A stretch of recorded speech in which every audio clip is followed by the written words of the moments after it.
அருட்பெரும் ஜோதி அருட்பெரும் ஜோதி தனிப்பெரும் கருணை அருட்பெரும் ஜோதி. எல்லா உயிர்களும் இன்புற்று வாழ்க, வள்ளல் மலரடி வாழ்க வாழ்க. வாழ்க வளமுடன். ஆன்மநேய அன்பர்கள் அனைவருக்கும் என் அன்பான வணக்கத்தை தெரிவித்துக் கொள்கிறேன். இன்று நாம் அறத்துப்பாலில் 2வது அதிகாரமான வான் சிறப்பு என்ற அதிகாரத்தில் உள்ள 6வது குறளுக்கு சன்மார்க்க விளக்கம் காண்போம். குறள் எண் 16. விசும்பின் துளிவீழின் அல்லால் மற்றாங்கே பசும்புல் தலை காண்பு அரிது. விசும்பின் துளிவீழின் அல்லால் மற்றாங்கே பசும்புல் தலை காண்பு அரிது. முதலில் உலகியல் விளக்கம் காண்போம்.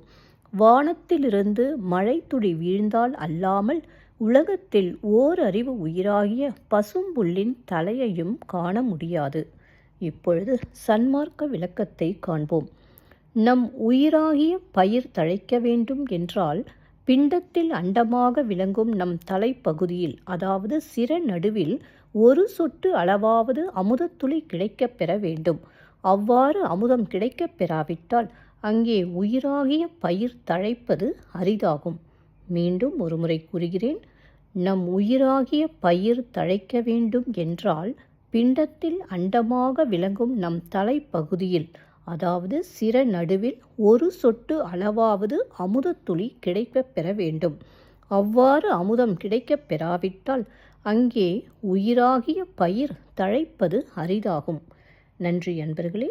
மீண்டும் அடுத்த பதிவில் உங்களை சந்திக்கும் வரை உங்களிடமிருந்து விடைபெறுவது திருமதி பாரதி சேகர்.